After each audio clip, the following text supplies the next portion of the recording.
झारखंड में लंबे समय से सरना धर्म कोड की मांग चल रही है। इसी बीच आजसू पार्टी ने आदिवासियों की धार्मिक भावना से जुड़ी हुई सरना धर्म कोड की मांग को जायज बताया है। वहीं राज्य सरकार पर सवालिया निशान खड़े करते हुए कहा कि आज राज्य की विडंबना हो गई है कि जिसकी सरकार है राज्य में, वही जगह जगह में धरना प्रदर्शन कर रहे हैं। मौजूदा स्थिति में आदिवासियों के सरना धर्म कोड की मांग को लेकर कांग्रेस और झारखंड मुक्ति मोर्चा आदिवासियों को गुमराह करने का काम कर रहे हैं। आदिवासियों के इतने हितैषी हैं तो झारखंड हाईकोर्ट के आदेश के बाद भी आखिर अब तक पेशा कानून राज्य में क्यों नहीं लागू किया गया। कांग्रेस को बताना चाहिए कि 1961 में आदिवासियों के लिए अलग कॉलम था, उसे किसने हटाया। 2012 में यूपीए की सरकार ने आदिवासियों के सरना धर्म कोड को असंवैधानिक बताने का काम किया और आज यही झारखंड मुक्ति मोर्चा और कांग्रेस की सरकार झारखंड में जातिगत जनगणना नहीं होने देना चाहती है और जिसको लेकर राजनीतिक नौटंकी शुरू कर दी है। हमारे बीच से झारखंड के ज्वलंत विषयों को लेकर के पार्टी मुख्यालय में आयोजित इस संवाददाता सम्मेलन में हमारे बीच झारखंड आंदोलनकारी आजसू के वरिष्ठ नेता आदरणीय परवीन प्रभाकर जी, मीडिया के संयोजक प्रभात जी और हमारे युवा नेता संजय मेहता जी। मुख्य रूप से आज पूरे प्रदेश में खासकर आदिवासियों के प्रति और झारखंड को लेकर के काफ़ी चिंता बढ़ी है। सरना कोड के मामले को लेकर के, पेशा कानून को लेकर के या जातीय जनगणना को लेकर के सभी दल अपने अपने स्तर से या सामाजिक संगठन अपने अपने स्तर से संघर्ष कर रहे हैं, सड़क पे है। लेकिन अचंभा तब होता है जब कोई सरकार में है वो भी रोड में आकर के हल्ला करने लगे, तब लगता है कि आखिर लोग जनादेश देते क्यों हैं। जब जनादेश देते हैं तो जनादेश पाने के बाद उनको हल करना चाहिए, ना कि उसको सड़क पे आना चाहिए। आज कांग्रेस और झारखंड मुक्ति मोर्चा के लोग सरना कोड को लेकर के हर एक जिला मुख्यालय में घेराव कर रहे हैं और मेमोरेंडम दे रहे हैं। जबकि कांग्रेस की सरकार जब केंद्र में थी तो यही सरकार सरना कोड को अव्यवहारिक कर करके इसको खारिज कर दिया था। आखिर आज ये मुखर तरीके से सड़क पे आ रहे हैं, पहले तो स्पष्ट करे कि उनका सोच क्या है, नीति क्या है। तो झारखंड मुक्ति मोर्चा को और कांग्रेस को इस विषय पर स्पष्ट करना चाहिए। ऐसी पेशा कानून को लेकर के फिफ्थ शेड्यूल का इलाका है, फिफ्थ शेड्यूल इलाके में पेशा कानून लागू है। केंद्र सरकार के द्वारा बनाए गए पेशा कानून लागू है, लेकिन झारखंड में आज भी पेशा कानून लागू नहीं हो पाया है। वर्तमान सरकार पेशा कानून को लेकर के कतई भी गंभीर नहीं है।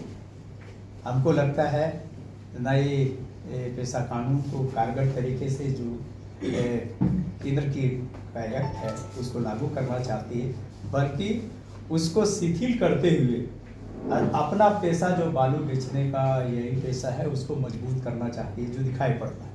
तीसरा, जनगणना को लेकर के राज्य सरकार अभी भी गंभीरता नहीं दिखाई। आजसू पार्टी जातीय जनगणना को लेकर के मुखर तरीके से इस बात को हमेशा से आवाज़ उठाती रही है, क्योंकि ये मानना है कि जनगणना के माध्यम से हम यहाँ के आबादी को स्पष्ट रूप से जान सकेंगे, उनकी योजनाओं के संदर्भ में भी विस्तार से हम लोग कर सकेंगे।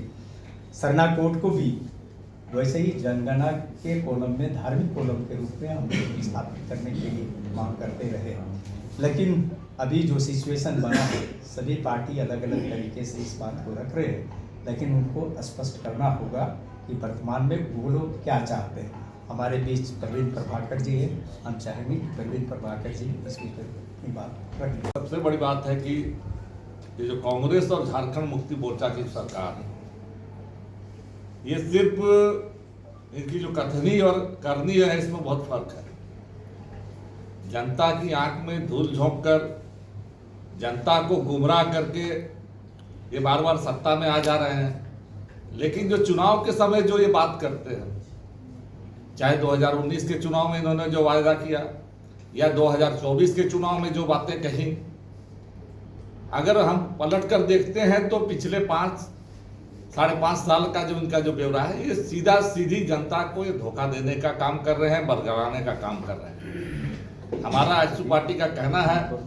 कि कांग्रेस और झारखंड मुक्ति मोर्चा जनता की आंखों में धूल झोंकना बंद करे, जनता को बरगलाना बंद करे और एक स्पष्टवादी नीति के साथ अपना रुख को स्पष्ट करने का काम करे कि आखिर पेशा कानून के संबंध में उसका क्या स्टैंड है, क्या उसका रुख है, इसको स्पष्ट करें।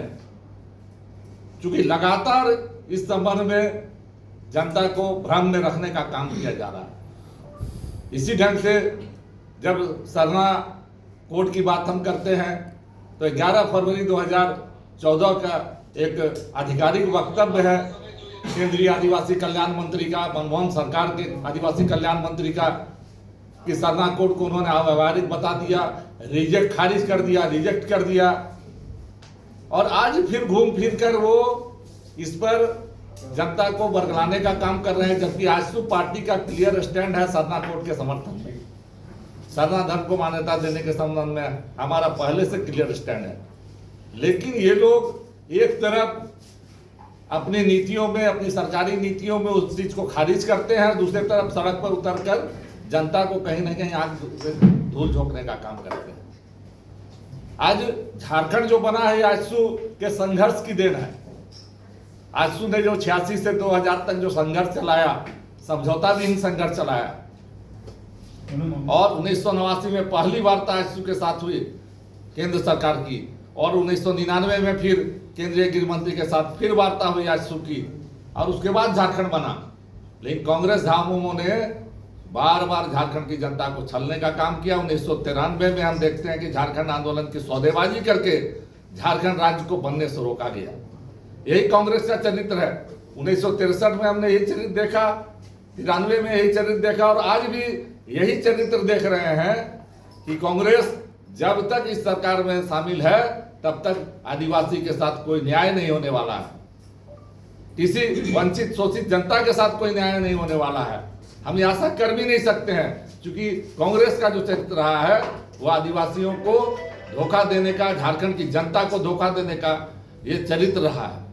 आजसू पार्टी चाहती है कि झारखंड के आगे नवनिर्माण में हम जनता के साथ कदम मिलाकर आगे चलें, और जो एक विकसित झारखंड का हमारा सपना है, जो आदिवासी के साथ न्याय हो, दलित के साथ न्याय हो, जो पिछड़ी आबादी है उसके साथ न्याय हो, जो शोषित वंचित है अल्पसंख्यक है उनके साथ न्याय हो, महिलाओं का सशक्तिकरण हो, इन सारे मुद्दों के साथ हम इस सरकार को चारों ओर से पर्दाफाश करने जा रहे हैं और इसको घेरने का हम तैयारी करने